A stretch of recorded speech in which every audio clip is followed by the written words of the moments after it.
Hello again. I'm going to make carrot soup today. It's really economical and it's really nice and warming in the winter months. And I've got a young friend to help me. This is Helen. Hello.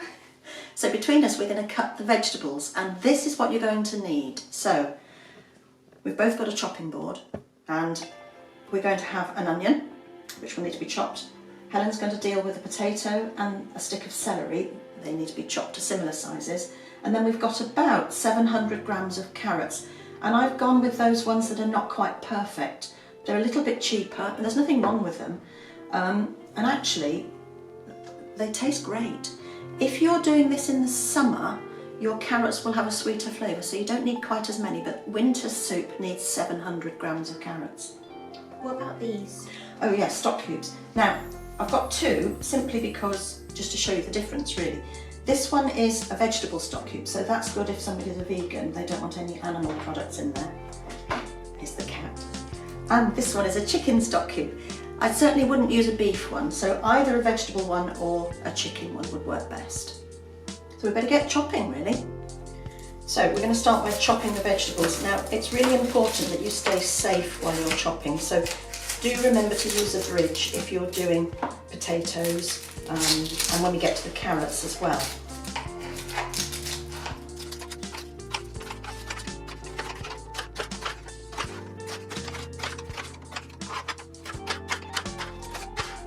You just need to take the end off the celery, the dried up end at the top and the bottom.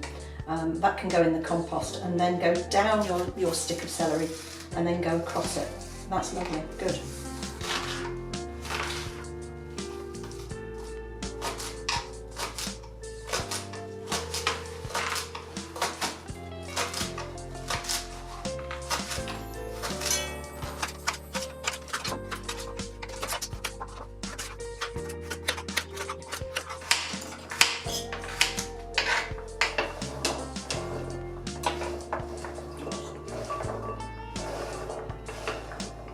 Right, now we've got quite a lot of vegetables. We're going to put the carrots into a little bowl because we want the potato and the celery to cook separately. For this I'm going to use quite a big cast iron pan. It can be a regular saucepan, it doesn't have to be this one, but I'm using my regular saucepan later, so I'm going to start off with just the onion, and we're going to get that just to cook a little bit. Then we add the potato and the celery, and last of all we add the carrots. So we're going to go over to the cooker next. Now we've started off with our onion in the pan, and that's going to be softened for a few minutes. So I'm going to put in about a tablespoon of olive oil, and Helen's going to turn on the gas.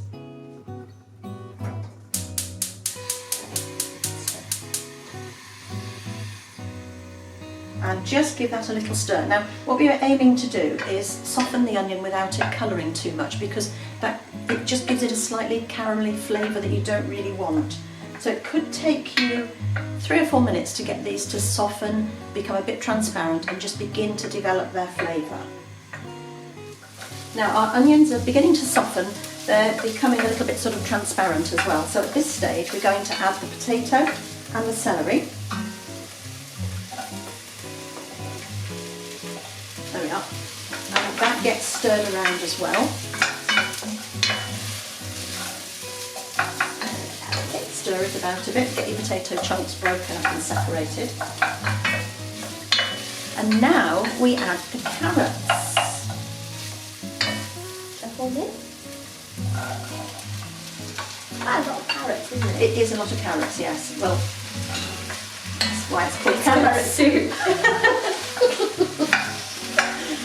Now we're going to turn the heat right down low as it will go, and we're going to put the lid on, take the spoon out, and we're going to leave those, that's it, we're going to leave them to sweat. Now what happens is that the flavours begin to develop, so that, especially with your winter carrots that aren't as sweet, you get more of a carroty flavour. I know it sounds a bit crazy, but it just brings out the flavour in the vegetables.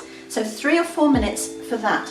Now, if you're using a regular saucepan, they might stick, and when you've got the lid on, you can pick that up and shake it to make them unstick themselves.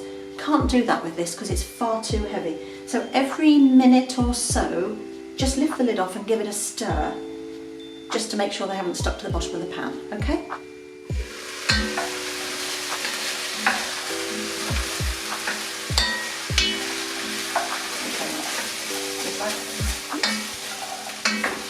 Danger, low-flying carrots. Right, the vegetables have had their 5 minutes, so the next thing to do is take the lid off, and we're going to put in, well, give it a stir first, just to make sure it's okay. That's it. We're going to add the water, and we've got 500 mils of boiling water. Right. And we need to turn it back up now to get that to a rolling boil. And this is where we add the stock cube. Now lots of people think they've got to put the stock cube in with the water. You haven't. You can put your stock cube in once the water's in there, break it up if you want to, and as you stir and as it boils, the stock cube will dissolve into the water. So we'll get that back to the boil, and then we're going to put the lid on and we're going to simmer that on a low heat for about 25 minutes, or until you can put a knife into the carrots and they're nice and soft.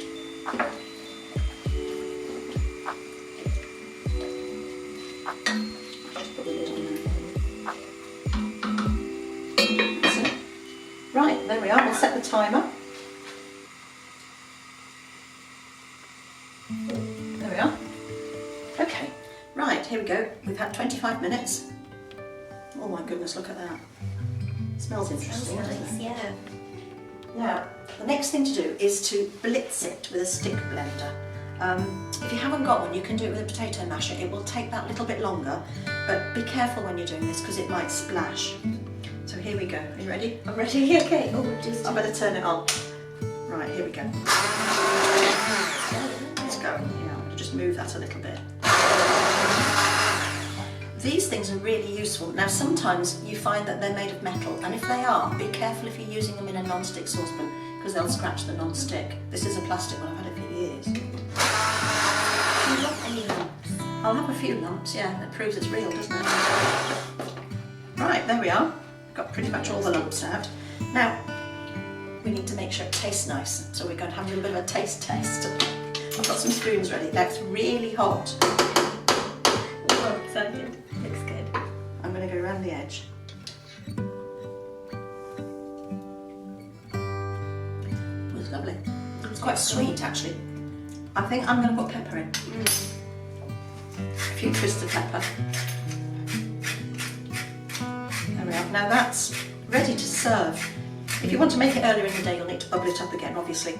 And we've got coriander. Now, I don't really like it, to be honest. not everybody likes coriander. It's soapy. It is soapy, isn't it? So what I would suggest is that when you serve your soup, you let those people who do like it have it as a kind of a garnish. So you simply rip the leaves into little pieces, and then when they've got their bowl of soup, just sprinkle it on the top. And I would serve this with toasty croutons or crusty bread, and makes a lovely lunch on a winter's day. And do you know what? This has actually cost us, we worked out just now, about 65p. So if it serves 5 people, that's 13p, I think, isn't it? It's not bad. It's not bad, is it? It's very economical. So have a go, see how you get on. It will freeze as well, actually, if you find you've got more than you can use on the day that you make it. Make sure you label it so you know what's in the box. Have a go and let us know how you get on. Bye for now.